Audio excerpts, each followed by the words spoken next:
It's a new year and a new decade. So let's forget about making those traditional business goals for the year, and instead let's talk about ways that you can improve the efficiency of your business.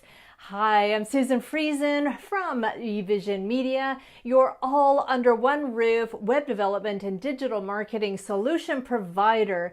Today's Quick Tip Business Edge show is about getting you more efficient in your business. Now, do you want to be more productive? How about be more streamlined? Do you want to get better with your time management and organization? I mean, who doesn't, right? Put up your hand if you're one of those people who just really struggle with these kinds of areas in your business.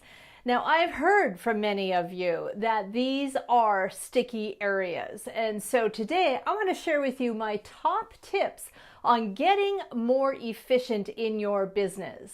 The first thing that you should do is take a look at what's happening today.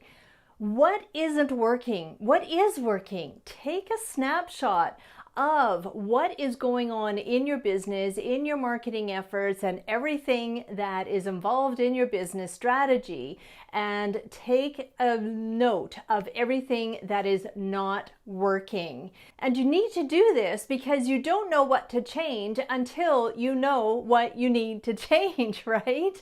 And so in order to be more efficient in your business, you need to understand what isn't working and be very specific about this inventory that you're going to take with your business. And then step 2 is to create a plan.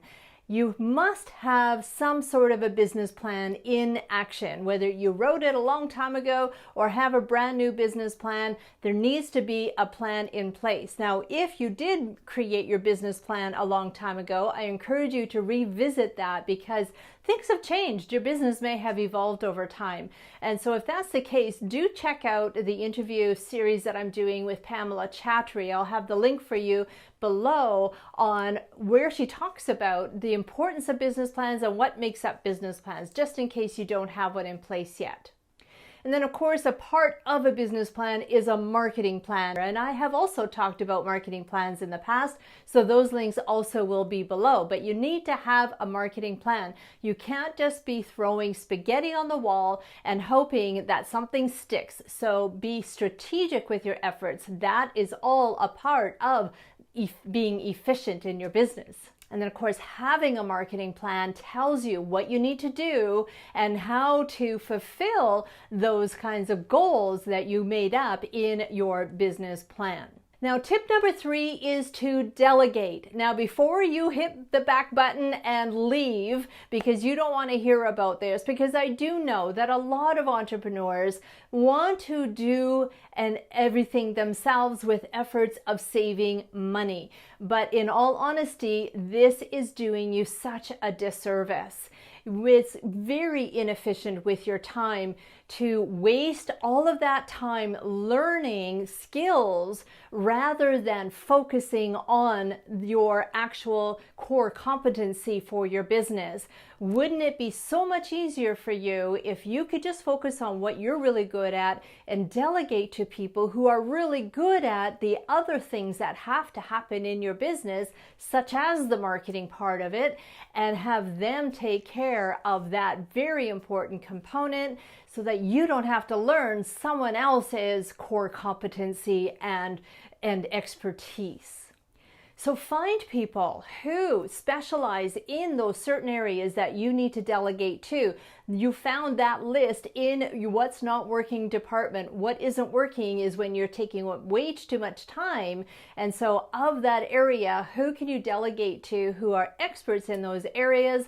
And that'll free up your time and it'll save you a lot of trial and error and money along the way. And of course, it'll free up your time and focus on building your business and doing what you're good at. Now, tip number 4 is automating certain processes and workflows. Now, this could be a tip all by itself. There are a lot of areas in every business that could be automated and systemized, but just to give you an idea of what I'm talking about here, you want to look at any frequent and repetitive tasks that could potentially be set up automatically to free up your time from always repeating yourself over and over again.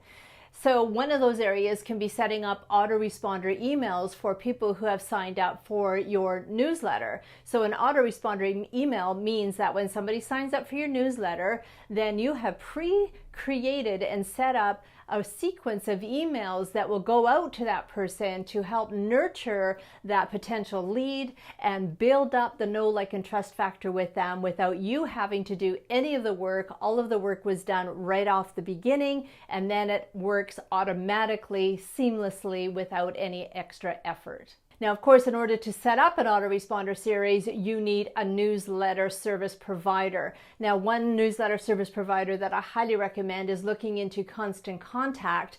They have so much more than just a newsletter service, and autoresponders is one of those. And I'll have a link for you below to check out Constant Contact and see if that is a good option for you. Now, tip number 5 is to use tools that will help streamline your efforts. So some examples of tools that we use here at eVision Media is Evernote. Now, Evernote is great for all kinds of things involved in tracking and systemizing.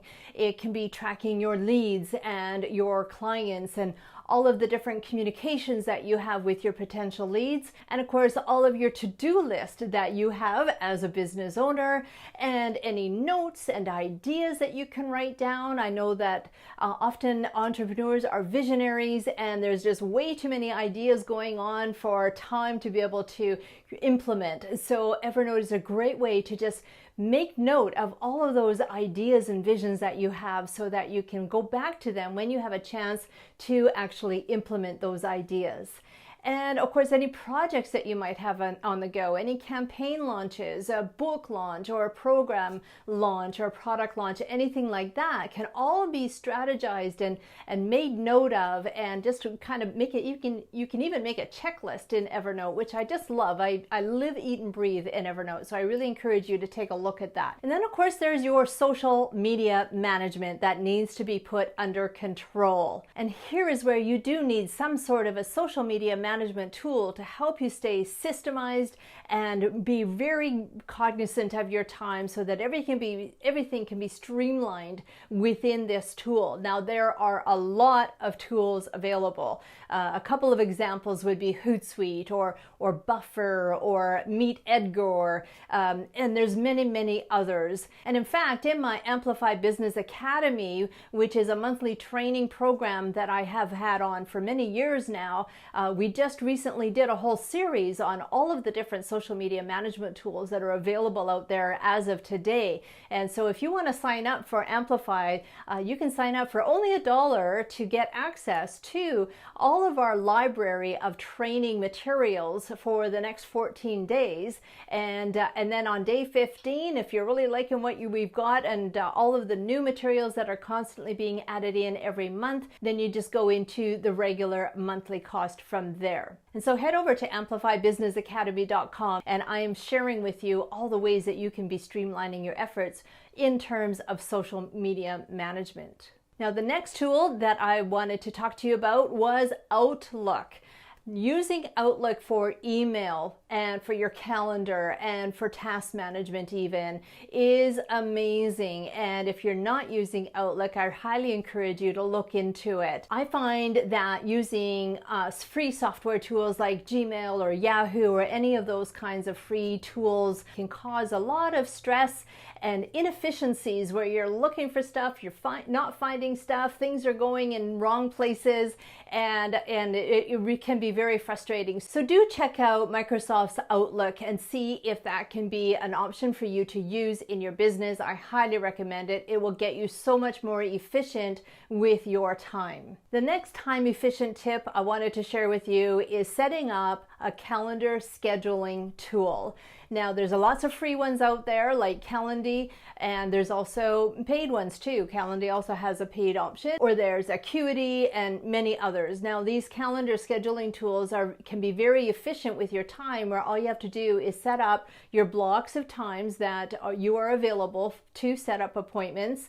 And once that's all set up, then you would just send the person a link and ask them to go ahead and click on the link, and they they can choose what is the best day and time for them to set up that appointment with you, and boom, it's done. And it also can integrate in with your Outlook so that it automatically populates into your calendar. So much more efficient than going back and forth on what day and time works best for people that you need to set up an appointment with.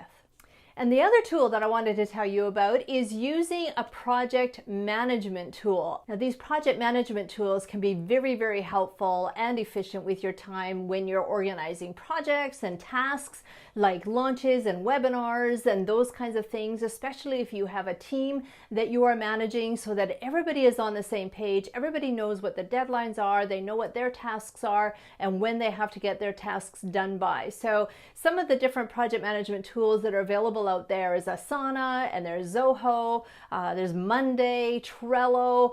Those are just a few of the tools that are available to you. Most are paid options, but there are some free options as well. It all depends on your needs and how many team members that you have, whether or not you have to use the paid version or you can stick with the free version. Now, we here at eVision Media, we use eGroupware, and it's a very robust project management tool that helps me manage our team of 10, 12 people, and everybody logs in and they know exactly what their tasks are. They can enter in their times on where they, on how long it took them to do a task, and all kinds of information is stored in there. So that one might be a little bit more robust than what you need, but do check out some of the others that I mentioned, or, there's plenty of others out there that are available too. My encouragement is just to use one, find one and use one, and it will help you be much more efficient in your time.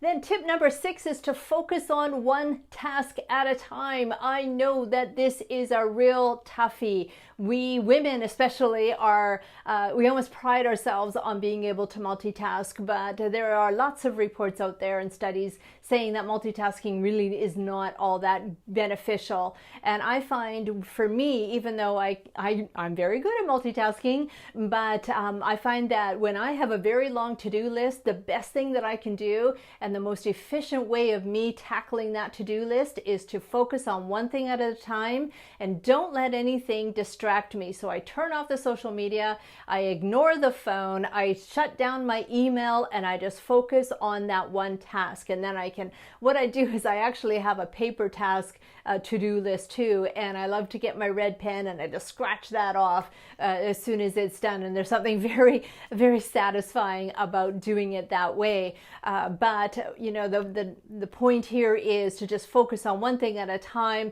Don't get distracted by emails and anything else that's coming in that might take you away from that one task. Finish it and move on. And then number 7 is to use the law of attraction to your advantage.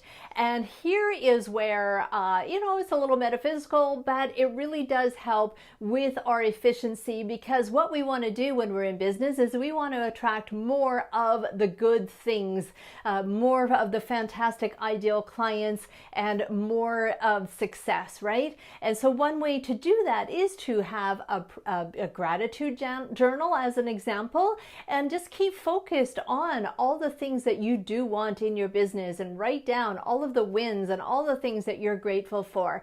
I just did a tea time tip with law of attraction expert Dana Smithers, and so I'll have that link for you below, where you can learn more about the tips and strategies that Dana talked about in infusing gratitude into your daily business practice, and it will help you with success.